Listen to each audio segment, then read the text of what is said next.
My 26 female brother Jason, 28, has always been a bit dramatic. He thrives on pulling elaborate pranks and teaching life lessons no one asks for. I forgot to pick him up from the airport a few weeks ago because I was stuck at work and my phone died. He took an Uber home, but he was clearly angry and kept saying things like, "What if something bad happened to me? Would you even notice?" Fast forward to last week, when I got a frantic call from our mom, sobbing and telling me Jason had died in a car accident. I was devastated. She told me there was going to be a small memorial service at our family's house and I needed to come immediately. I took the day off work, bought a black dress, and even wrote a speech about how much Jason meant to me. I showed up at the house only to walk into the living room and see Jason, alive, sitting in a chair with a smug look on his face. The rest of my family was there too, looking sheepish. Jason stood up and said, "Surprise, now you know how it feels to lose me." I lost it. Apparently, this whole thing was an elaborate stunt to teach me a lesson about valuing the people in my life. He said he wanted to ensure I'd never forget to pick him up or take him for granted again. My mom and dad had gone along with it because they didn't know how else to get through to me. I called him a psychopath and stormed out. Jason is furious, saying I'm being dramatic and can't take a joke. My parents think I should let it go because no one got hurt, but I've refused to speak to Jason since, and I told my family I'm not attending any future events if he's there. Jason texted me last night saying I'm immature and making him look bad to the rest of the family. A few relatives have said I overreacted and need to lighten up. Am I the idiot for refusing to attend my brother's funeral because he faked his death to teach me a lesson? Or should I have just laughed it off and appreciated the lesson? Because right now I'm seriously questioning if I'm in the Twilight Zone. Not the idiot. Your brother's stunt wasn't a prank if it was cruel and manipulative. Your parents backing him makes it worse. You don't have to laugh off something that hurt you just because no one got hurt. Cutting him off is fair.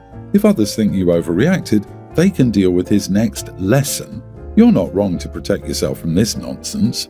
She took time off from work, either way, and hopefully she didn't use bereavement leave because I can't imagine explaining this to her supervisor, paid for a dress and rushed over for this prank.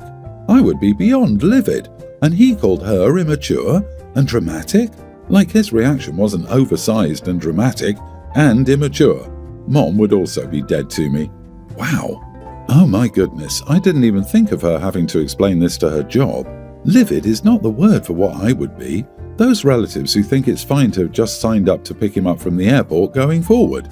They're essentially volunteering to be the target of his next lesson. Seriously, it shows a disturbing level of manipulation and a willingness to exploit the emotions of those closest to him. Yikes! And how can a mother carry on with the plan? Because she'll probably always make excuses for that bully of a brother, and the rest of the family is guilty of the same. OP, you don't need this toxicity. Sounds like everyone is afraid to confront your brother, so he gets to continue his childish manipulations. The fact that people went along with such a cruel trick over such an understandable and harmless mistake is shocking. Maybe fake your own death and just go to a whole other place. I, 27 female, have been best friends with Kira, 27 female, since we were little. We were neighbours and went to the same school, college, etc. She was my maid of honour when I married Rowan, 28 male, who we went to college with. At first, Kira had a big crush on him, but he started liking me. We slowly got closer and I started liking him too, after Kira had told me she'd gotten over it and was dating another guy. But I still felt really guilty and didn't want to date him if it would hurt Kira. I asked her multiple times if she was okay with it, and she said she was, so I thought it was fine. Kira has been with her latest boyfriend, Adam, 27, for a year or so. However, over the last few months, she's been acting strange around Rowan. Whenever we'd be hanging out with the three of us, or even with Adam there, she'd always find some way to sit next to Rowan, laugh at everything he said, etc. I didn't think anything of it initially because I knew that it was her personality, and she and Rowan were friends. But then she started always asking me if Rowan was there before she came over, and if I said no, she'd often suddenly say she couldn't come, though sometimes she would say that even if I said he was here. Rowan also told me about a comment she made to him once about how he was so patient for putting up with me being too tired to do anything with him now that I was pregnant, which I thought was weird. The odd behaviour continued, but to be honest, the pregnancy had been keeping me too exhausted to give it a lot more thought. And Rowan seemed as friendly with Kira as always. But 2 days ago, our mutual friend Shay threw a dinner party. Rowan and I went, as did Kira and Adam. Kira got a bit intoxicated and she kept trying to sit with Rowan and touch him. He excused himself a few times, but she kept finding him. I tried to get her off a few times and I was getting angry because this was a new line she was crossing. She was slurring about how I stole Rowan from her. Thankfully, Adam was too busy talking to Shay's husband to hear this, but he definitely saw Kira's actions. The next afternoon, I was at Shay's again with some friends when Kira showed up. She was crying about how Adam had broken up with her that day, saying he didn't think they would work out. Everyone was consoling her, but I was just kind of sitting there. I couldn't help but feel that she brought this upon herself. She asked me, "Aren't you going to say something?" So I said, "Maybe Adam wouldn't have left you if you weren't trying to get with Rowan all the time." Some of our other friends were shocked to hear this and got angry at Kira. Some got angry with me, saying Kira was just really friendly with everyone, and that was a horrible accusation to make. Kira was upset, saying she couldn't believe I thought that of her and maybe we weren't really that close. She left in tears and I left soon after too. Now I don't know, maybe I was wrong. Kira had been drinking at the dinner party and might not have meant what she said, and the other stuff could have been nothing. Maybe this was too harsh to say to her after a breakup, and we could have talked privately, not in front of our friends. Am I the idiot? You're the idiot because you're a coward. You've been excusing and minimizing this behavior from your friend for ages, pretending to like her while secretly noting all her poor actions but not confronting her. Even on the night in question, your concern seemed more about whether her boyfriend had overheard than what she actually said. Did you confront her or let her know what she'd said made you reassess the friendship? No. But then someone else, her now ex, has enough of a backbone to say, "I'm not putting up with this," and you rush to stick the boot in while she's down. You were too afraid of social disapproval to actually confront her yourself. You probably would have kept pretending to her face that you liked her for the rest of your life. But as soon as someone else shows a spine, you can't wait to dramatically tear her down in front of everyone. Next time you realize someone's behavior is unacceptable, back your own feelings rather than waiting to see what everyone else thinks and hopping on the bandwagon. Hey, let's acknowledge the fact that she's been pregnant seemingly the whole time and it's gotten bad. And ultimately, her husband is a big boy who can stand up for himself if he really needs to. She probably should have stepped in sooner, but she was dealing with just about the most painful, stressful thing a woman can go through. And it sounds like Kira had started to get bad since OP has been pregnant. Unless Rowan is that oblivious, he should have told her to back off a long time ago. Earlier tonight, my wife told me she had to call one of her male employees about some work business. I was preparing to start cooking dinner and didn't think anything of it, not unusual. She went out to the back porch and started talking. I could hear some of what they were talking about from where I was in the kitchen. They were complaining about other employees at the business, how the holiday was and what they got up to, and personal issues in the employee's family life.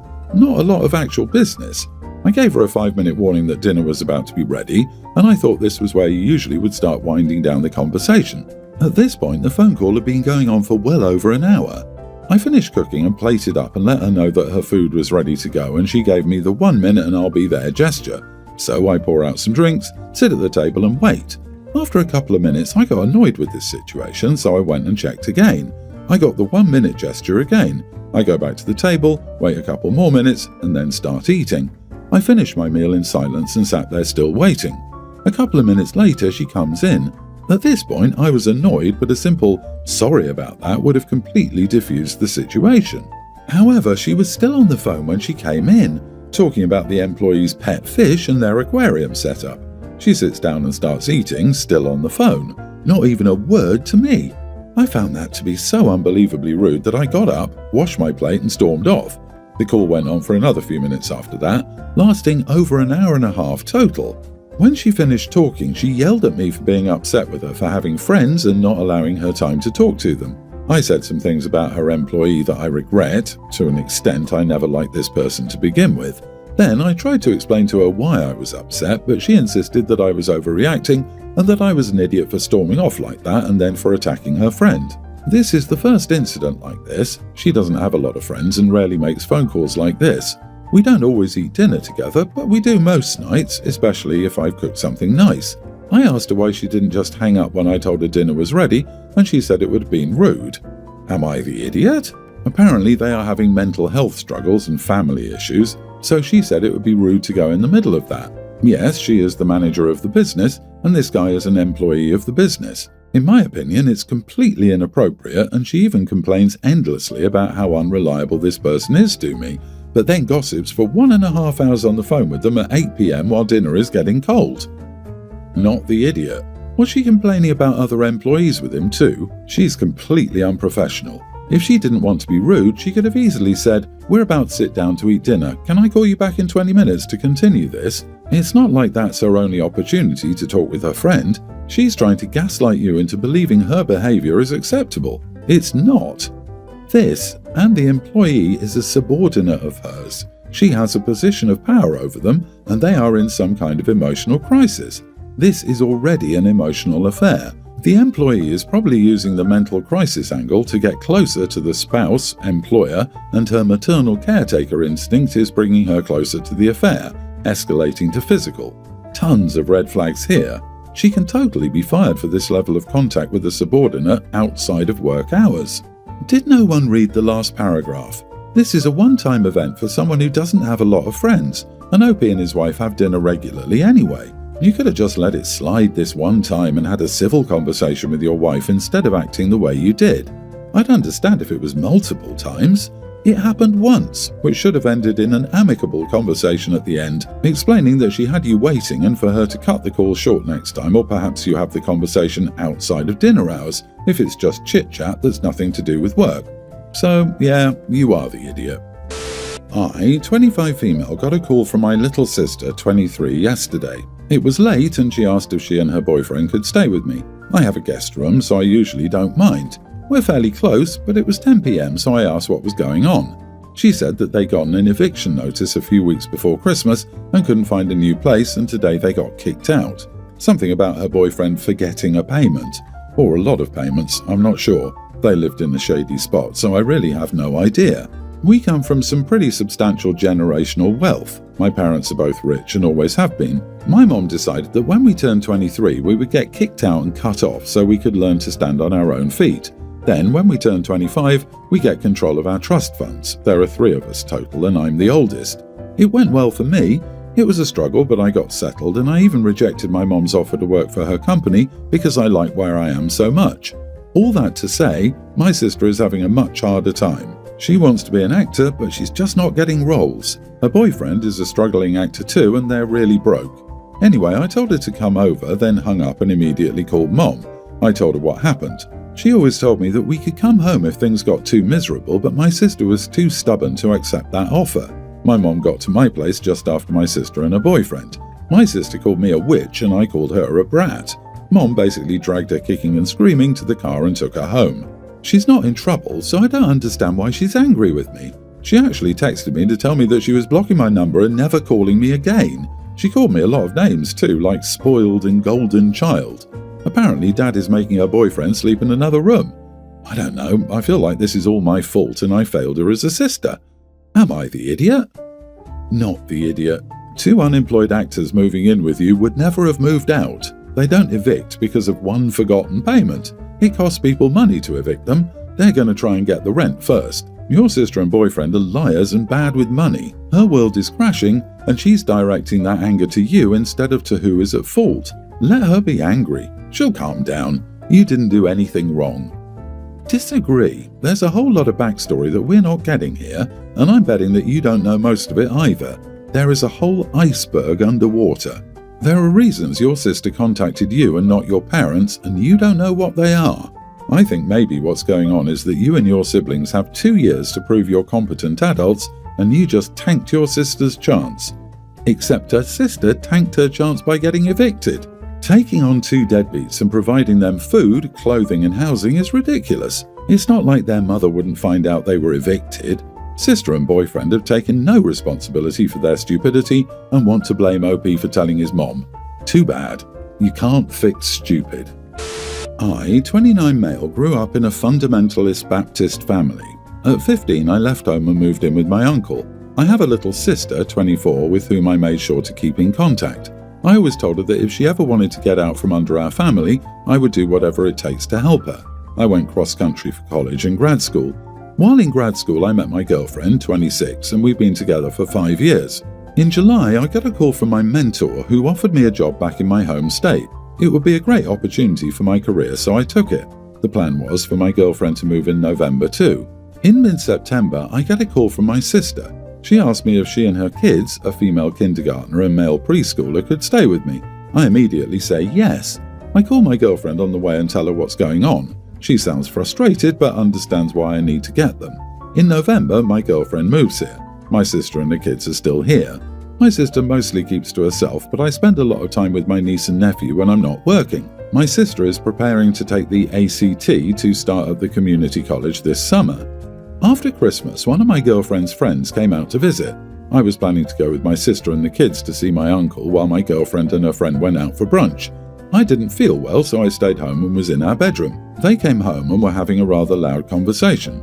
The acoustics in our house are such that you can hear what's happening in the kitchen pretty clearly in our upstairs bedroom. They were making fun of my sister. They were talking about how she dresses, talks and acts. It went on for quite a while. The friend asked my girlfriend how she puts up with it. My girlfriend says, "I knew OP likes fixing broken crap. I guess that applies to his family too." They both laughed. It took everything in me to not march downstairs, end things right there and kick them both out. A friend left a few days later and I was being distant. She asked what was going on and I told her what I heard. Her face turned pale and she apologized. I told her it didn't matter because I couldn't unring that bell and I am contemplating breaking up. She started crying, saying how she'd sacrificed her life by moving to be with me and leaving her family, friends and job. She has no job or anything here and I'm being unfair. She said we should be able to work through this. I no longer want to be with her if that's how she feels about my family. Am I the idiot for breaking up with my living girlfriend who moved cross-country to live with me? You are the idiot. If I was expecting to live with my boyfriend and he called me saying, "Never mind, it's going to be my sister and her 2 young children joining," I would be upset. She was being catty in a private conversation with her friend. I think it would be okay for you and her to hash it out and try to move forward. She gave up a lot for you and it doesn't sound like she's ever been unkind to your sister and her kids. You've been 5 years with this girl and you're ready to drop her because she expressed her frustrations with the decisions you made for her. You're not a good partner. Disagree. He told her she chose to move with him before she moved. If she didn't want to stay there with his sister and her kids, then she shouldn't have moved with him. She wasn't just being catty, rude and disrespectful to the sister, but also making fun of her boyfriend for helping his family. Doesn't matter if it was a private conversation or not. She shared her true thoughts about his sister and him, and he will never unhear that. She might want to start thinking about what it was about her that he wanted to fix.